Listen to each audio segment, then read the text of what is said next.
আমরা শাবান মাসে আছি। নবী সাল্লাল্লাহু আলাইহি ওয়াসাল্লাম এই মাসে বেশি বেশি রোজা রাখার ব্যাপারে উৎসাহ দিয়েছেন। আমাদের যাদের পক্ষে সম্ভব হবে অবশ্যই শাবান মাসে আমরা বেশি থেকে বেশি রোজা রাখার চেষ্টা করব ইনশাআল্লাহ। আর রমাদান শুরু হওয়ার আগে কয়েকদিন রোজা রাখা উচিত না, যাতে রমজানের প্রস্তুতি গ্রহণ করা যায়।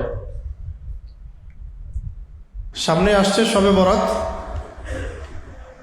এই ব্যাপারে তো আমাদের সমাজে দুই দল হয়ে গেছে এখন।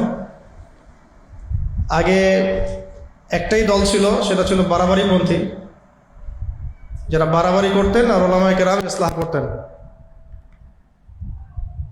তো এখন বাড়াবাড়িপন্থীদেরকে ইসলাহের জন্যে, তাদের বাড়াবাড়ি থেকে বিরত রাখার জন্যে আমরা নতুন আরেকটা পন্থা নিয়ে আসছি, এটা হলো ছাড়াছাড়ি পন্থা। তো বাড়াবাড়ি আর ছাড়াছাড়ি করতে গিয়ে শবে বরাতের যে সত্যিকারের ফজিলত, সেখান থেকে আবার অনেক মানুষ মাহরুম হচ্ছে। এমনটা যেন না হয়, এই ব্যাপারে একটা হাদিস শুরু করে তারপরে আমি আলোচনা যাচ্ছি। এই হাদিসটা মুআজ বিন জাবাল রাদিয়াল্লাহু আনহু থেকে বর্ণিত হয়েছে। নবী করিম সাল্লাল্লাহু আলাইহি ওয়াসাল্লাম ইরশাদ করেছেন, আল্লাহ তাআলা, আল্লাহ আযজা ওয়া জাল অর্ধ শাবানের রাতে, 14ই শাবানের যে রাত, এই রাতে মানে 15ই শাবানের রাত, 14 তারিখের পরে দিবাগত রাত বলি আমরা যেটা, লাইলাতুন নিসফু মিনাশ শাবানে আল্লাহ রাব্বুল আলামিন তার সৃষ্টির দিকে রহমতের দৃষ্টিতে তাকান। আল্লাহ রাব্বুল আলামিন লাইলাতুন নিসফু মিনাশ শাবানে তার সৃষ্টির প্রতি রহমতের দৃষ্টি দেন এবং দুই শ্রেণীর মানুষ ব্যতীত আল্লাহ পাক সবাইকে মাফ করে দেন। এক শ্রেণী হচ্ছে মুশরিক, যারা শিরকারী। এটা অমুসলিমও হতে পারে, মুসলিমদের মধ্যেও অনেকে শিরকি আমল, আকীদা এগুলোর সাথে সম্পৃক্ত থাকতে পারে। আর এক শ্রেণী হচ্ছে পরস্পর হিংসা বিদ্বেষ পোষণকারী, পরস্পর হিংসা বিদ্বেষ পোষণকারী, মুশাহিন বলা হয় আরবি দিয়ে। এই মুশরিক, মুশাহিন, এই দুই শ্রেণীর মানুষ ব্যতীত আল্লাহ রাব্বুল আলামিন এই রাতে তার সৃষ্টির দিকে নজর দেন, রহমতের দৃষ্টি দেন এবং মাফ করে দেন। তো ফজিলত তো পাওয়া গেল, এই রাতের ফজিলত তো হাদিস থেকে প্রমাণিত এবং হাদিসটা সহিহ। তো আমাদের সমাজে একটা শ্রেণী তো আছে বাড়াবাড়ি, এই রাতকে কেন্দ্র করে আলোকসজ্জা, হালুয়া রুটি খাবে, বিরিয়ানি, জিলাপি, খোরমা ইত্যাদি ইত্যাদি, ব্যাপক ওয়াজ নসিহত, এলাকার মানুষকে জাগিয়ে তোলা, একদম মাইক নিয়ে মানুষকে ডাকা, মসজিদে একতাবদ্ধ হয়ে কবর জিয়ারত করতে যাওয়া, আরও কত কি যে মানুষ করে এ রাতে। এই বাড়াবাড়িগুলো বন্ধ করে এই রাতের মূল ফজিলত এর দিকে দৃষ্টি নিবদ্ধ রেখে সুন্নাহসম্মত আমল করাই আমাদের কর্তব্য। এর মানে আবার এই না যে এই রাত্রের কোনো ফজিলতই নাই। যেমন তাদের বিপরীতে একটা দর্শন সমাজে প্রতিষ্ঠিত হয়েছে যে শবে বরাত বলতে কিছুই নাই, এবং এটা অনলাইনের দৌরত্ব তাদের বেশি, এই কারণে অনেকেই ফজিলত থেকে মাহরুম হয়ে যান। শবে বরাতের ফজিলত সহিহ হাদিস থেকে প্রমাণিত। আর এই রাতে কি আমল করতে পারি সেটাও হাদিস থেকেই শিখি আমরা। তো দ্বিতীয় হাদিসটা হচ্ছে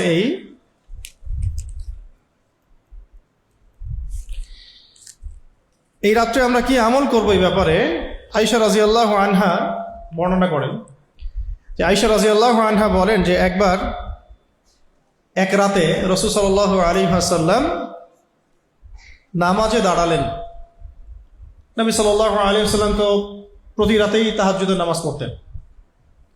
যদি কোনোদিন তার তাহাজ্জুদ ছুটে যেত তাহলে পরের দিন দিনের বেলা তিনি সেটা আদায় করতেন। নবী সাল্লাল্লাহু আলাইহি ওয়াসাল্লামের উপরে এই নামাজটা কি ছিল? নফল ছিল? হ্যাঁ, নবী সাল্লাল্লাহু আলাইহি ওয়াসাল্লামের উপরে নামাজটা কিন্তু বাধ্যতামূলক, আমাদের জন্য না। নবী সাল্লাল্লাহু আলাইহি ওয়াসাল্লাম এর উপরে এই নামাজটা আল্লাহ পাকের পক্ষ থেকে গুরুত্বপূর্ণ একটা আদেশ ছিল। আমাদের জন্য নফল, গুরুত্বপূর্ণ নফল এবং ভালো ভালো পর্যায়ের সুন্নাহ, আল্লাহওয়ালাদের বৈশিষ্ট্য তাহাজ্জুদ পড়া। নবী সাল্লাল্লাহু আলাইহি ওয়াসাল্লাম তো প্রতি রাতেই পড়তেন। আয়েশা রাদিয়াল্লাহু আনহা বলছেন যে একবার আমি রাতের বেলা নবী সাল্লাল্লাহু আলাইহি ওয়াসাল্লামকে নামাজে দেখলাম এবং তিনি সিজদা করলেন, এত দীর্ঘ সিজদা করলেন যে আমার মনে হচ্ছিল যে তিনি হয়তো ইন্তেকাল করেছেন। এত লম্বা সিজদা করলেন যে আমার কাছে মনে হলো তিনি হয়তো ইন্তেকাল করেছেন। তখন আমি উঠে তার বৃদ্ধাঙ্গুলি নাড়া দিলাম এবং তিনি আঙ্গুল নাড়ালেন, বৃদ্ধাঙ্গুলি নাড়া দেওয়াতে তিনি নড়ে উঠলেন। এরপরে সিজদা থেকে উঠলেন, যথারীতি নামাজ শেষ করলেন। নামাজ শেষ করার পরে তিনি বললেন, হে আয়েশা, অথবা তিনি বলেছিলেন ইয়া হুমাইরা, আয়েশা রাদিয়াল্লাহু আনহাকে তিনি ডাকতেন আদর করে হুমাইরা বলে, তোমার কি এই আশঙ্কা হয়েছিল যে আল্লাহর রসুল তোমার হক নষ্ট করবেন? তোমার কি এই আশঙ্কা হয়েছিল যে আল্লাহর রসুল বা আমি তোমার হক নষ্ট করব, মানে তোমার হক, তোমার যে অধিকার সেটা না দিয়ে আমি সারা রাত অতিবাহিত করব? তিনি উত্তরে বললেন, না ইয়া রাসূলুল্লাহ, বরং আপনার দীর্ঘ সেজদা দেখে আমার কাছে মনে হয়েছিল যে আপনি ইন্তেকাল করেছেন কিনা। এত লম্বা সেজদা আপনি করেছেন, কোনো নড়াচড়াও নাই। তিনি ভয় পেয়ে গিয়েছেন একটু, তার কিছু হয়ে গেল কিনা। তখন নবী সাল্লাল্লাহু আলাইহি ওয়াসাল্লাম বললেন, তুমি কি জানো আজকে কোন রাত? আমি বললাম, আল্লাহ এবং তার রাসূলই ভালো জানেন, আল্লাহ এবং তার রাসূলই ভালো জানেন। রাসূল সাল্লাল্লাহু আলাইহি ওয়াসাল্লাম ইরশাদ করলেন, এটা হলো অর্ধ শাবানের রাত, এটা হলো অর্ধ শাবানের রাত। আমরা আজকে 11 তারিখে প্রবেশ করেছি আর কি, এটা অর্ধ শাবান মানে 15ই শাবানের রাত। এরপরে নবী সাল্লাল্লাহু আলাইহি ওয়াসাল্লাম বলেন, আল্লাহ তাআলা অর্ধ শাবানের রাতে তার বান্দার প্রতি মনোযোগ দেন। আল্লাহ পাক অর্ধ শাবানের রাতে তার বান্দার প্রতি মনোযোগ দেন এবং ক্ষমা প্রার্থনাকারীদের ক্ষমা করে দেন। আল্লাহ তাআলা তার বান্দাদের প্রতি এই রাতে মনোযোগ দেন এবং ক্ষমা প্রার্থনাকারীদের ক্ষমা করে দেন এবং অনুগ্রহ প্রার্থীদেরকে অনুগ্রহ করেন। যারা আল্লাহ পাকের অনুগ্রহ চায় তাদেরকে আল্লাহ পাক অনুগ্রহ করেন, কিন্তু আপোষে হিংসা এবং বিদ্বেষ পোষণকারী মানুষদেরকে আল্লাহ আপন অবস্থায় ছেড়ে দেন।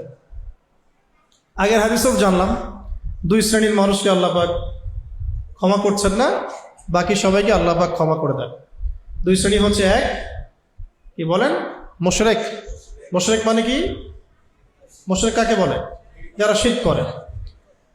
তৃতীয় শ্রেণী হলো মুশাহিন, মানে একে অপরে বিদ্বেষ পোষণকারী। তো গণতান্ত্রিক রাজনীতি করলে তো এই রাত্রে ক্ষমা পাওয়াটা একটু মুশকিল হবে। এই রাজনৈতিক পদ্ধতির তো মূল বিষয় হচ্ছে হিংসা বিদ্বেষ, পারস্পরিক বিদ্বেষ, হিংসা, নিন্দা, সমালোচনা। মুশকিল হয়ে গেল এখন। আর পশ্চিমা তন্ত্র মন্ত্র এগুলোকে যদি আল্লাহর বিধানের চেয়ে ভালো মনে করি, পশ্চিমাদের তন্ত্র মন্ত্র, আদর্শ, দর্শন, বিধান এগুলোকে যদি আল্লাহর বিধানের চেয়ে ভালো মনে করে কেউ, মানে নাউযুবিল্লাহ সমানও কেউ মনে করে, সেও তো শিরকের মধ্যে পড়ে গেল।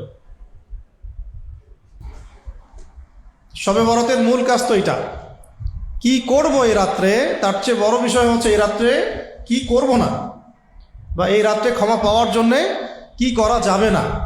শিরক করা যাবে না, হিংসা বিদ্বেষ পোষণ করা যাবে।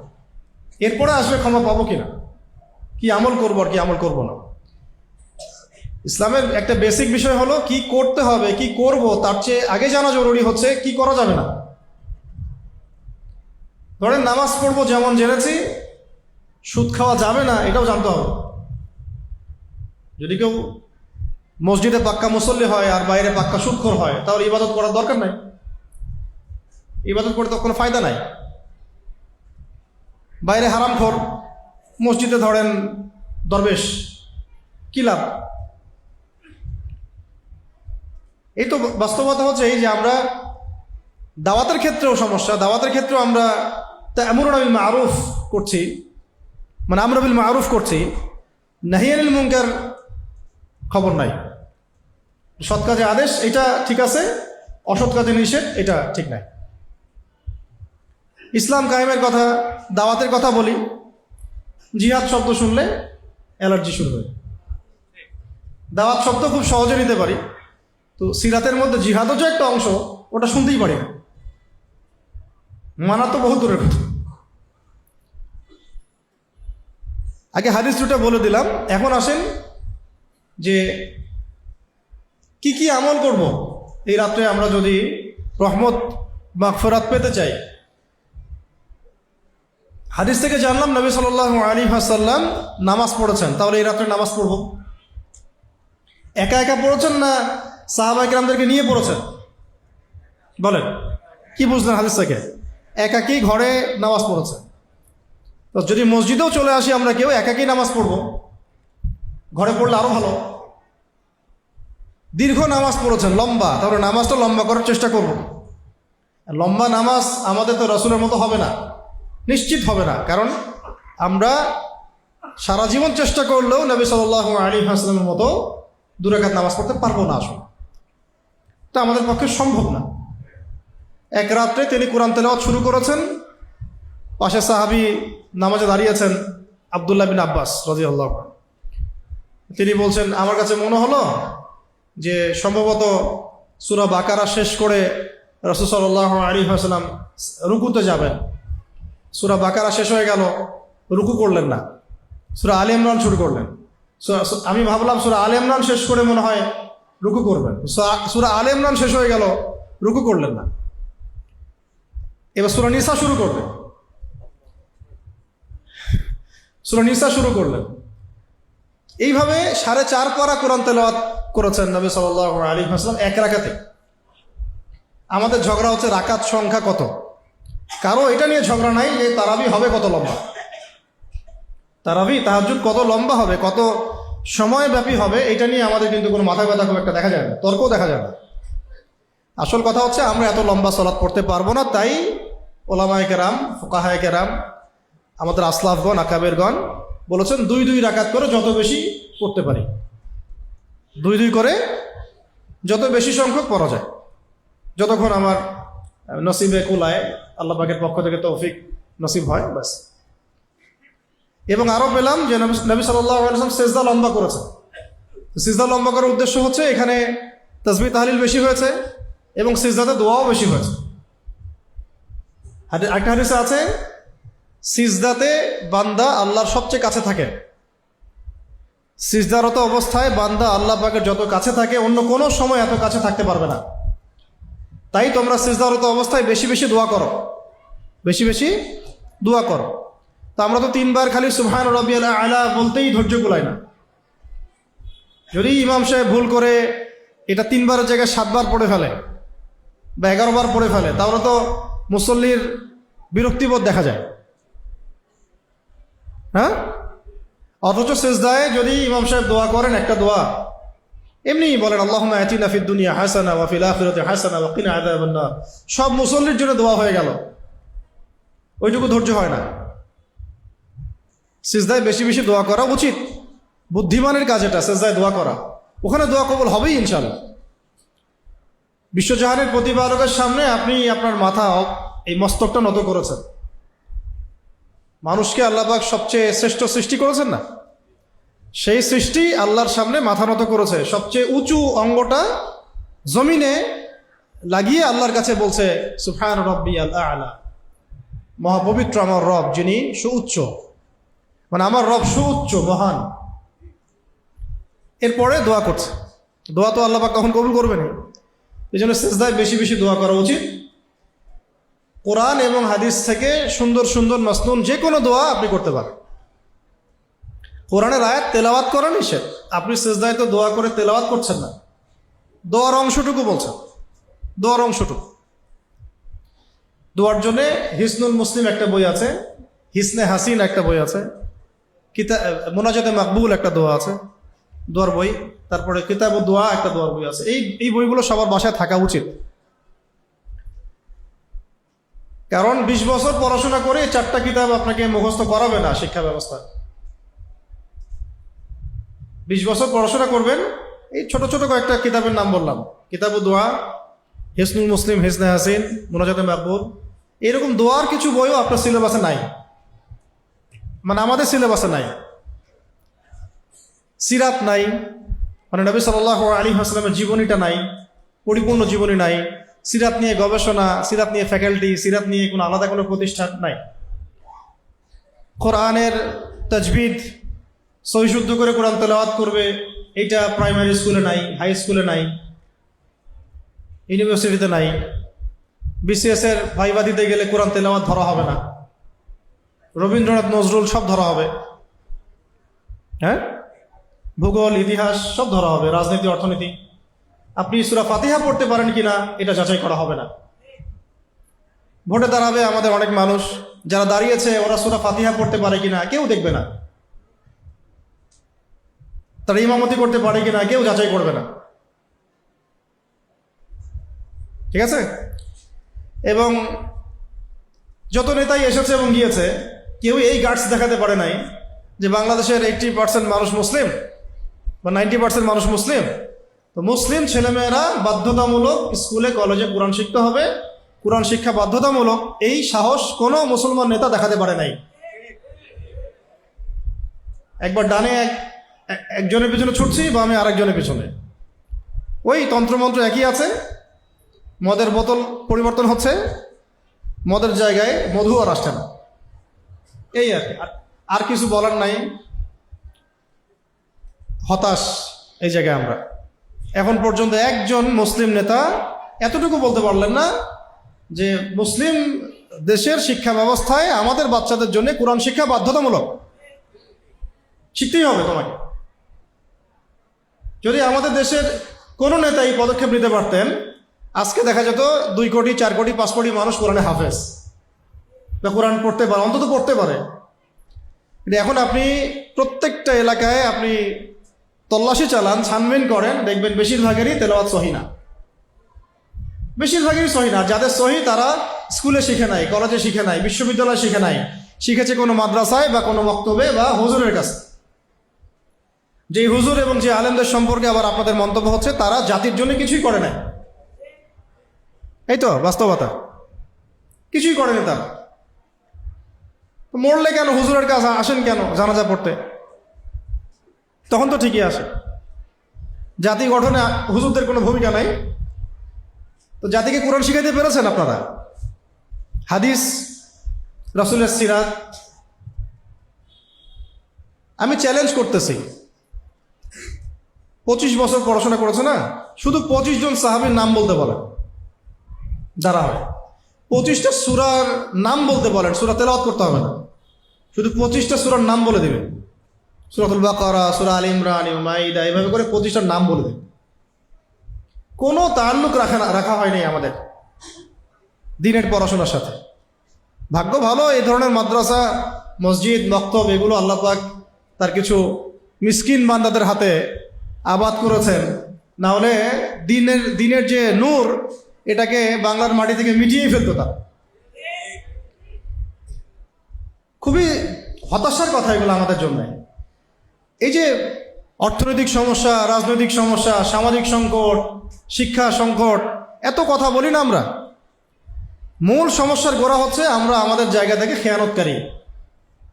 আমরা দ্বীনের সাথে খেয়ানত করেছি, কোরআনের সাথে, সুন্নাহর সাথে এবং সিরাতের সাথে। এই কারণে এই সংকটগুলো আমাদের উপর জিল্লতি আল্লাহ পাক চাপিয়ে দিয়েছে। এই সংকটগুলো আমাদের উপর জিল্লতি, আমাদের হাতের কামাই, পাপের ফল। যহরাল ফাসাদু ফিল বাররি ওয়াল বাহরি বিমা কাসাবাত আইদিন নাস। জলে স্থলে যত বিপর্যয় ছড়িয়ে পড়েছে এগুলো মানুষের হাতের কামাই, আল্লাহ পাক বলেছে। তো আল্লাহ পাক আমাদের সবাইকে বোঝার তৌফিক দান করেন যে কোরআন, সুন্নাহ, সিরাত, হাদিস, আকীদা, ইসলাম এগুলো ছাড়া আমাদের অস্তিত্বই থাকবে না। পশ্চিমারা, সাম্রাজ্যবাদীরা, হ্যাঁ, আধিপত্যবাদীরা, জালেমরা আমাদের অস্তিত্বই রাখবে না যদি ইসলাম না থাকে। আর এই কথাগুলো তরুণদের বেশি করে বোঝা উচিত, কারণ আগামীর সমাজ আপনারা নেতৃত্ব দিবেন। এটা খুব ভালো যে আমাদের সমাজে একটা তরুণ প্রজন্ম এসেছে যারা জুলুমের সামনে মাথা নত করে না। এটা আমরা দেখছি। সত্যিকার অর্থে তাদেরকে যে সিরাতের দিকে কেউ গাইড করবে এইরকম কোনো নেতা আমরা দেখছি না। তাদের রক্ত, তাদের মেধা, শ্রম, ঘাম এগুলোকে পুঁজি করে শুধু ক্ষমতার পালাবদল হচ্ছে। তাদেরকে দ্বারা যে আল্লাহর জমিনে দিন কায়েম করিয়ে নিবে এরকম যোগ্য নেতৃত্ব আসছে না। না আসার পিছনে মূল কারণ আমরা নিজেরাই। আমরা ভালো না হলে, আমরা যদি আমানতের প্রকৃত হক আদায় না করি, ইনসাফ না করি, তাহলে এরকম নেতৃত্ব কখনো আসবেও না। কঠিন হয়ে যাচ্ছে হয়তো কথা। আল্লাহ পাক আমাদের সবাইকে বোঝার তৌফিক দান করেন। এই রাতের বেলা আমরা আমাদের জীবনটাকে গুছিয়ে নেওয়ার স্বার্থে, আগের জিন্দগির গুনাহগুলোকে মাফ করিয়ে নেওয়ার স্বার্থে নামাজ পড়ব, কোরআন তেলাওয়াত করব, ক্ষমা চাইব। নামাজ পড়ব, কোরআনও তেলাওয়াত করব, ক্ষমা চাইব, ইস্তেগফার করব। যে আমলগুলো দিয়ে আল্লাহর কাছে গুনাহ মাফ করিয়ে নেওয়া যায় সে আমলগুলো করব। অতিরঞ্জন বাড়াবাড়ি করব না, এবং ঘটা করে কোনো কিছু যেটা ইসলামে নাই, নতুন সংযোজন, এমন কোনো বেদাতি আমল করব। আর এই আমলগুলো সম্মিলিতভাবে না, আসলে ব্যক্তিগতভাবে। তাই বলে এই রাতের ফজিলতকে অস্বীকার করা যাবে না। যারা অস্বীকার করছে তারা ভুলের মধ্যে আছে। ঠিক যেমন বাড়াবাড়িকারীরা ভুলের মধ্যে আছে, একেবারে ছাড়াছাড়ি যারা তারাও ভুলের মধ্যে আছে। তা আমাদের সামনে অপেক্ষা করছে। আল্লাহ পাক যেন সুস্থতার সাথে আমাদের এই রাত্রে ইবাদত করার তৌফিক দেন।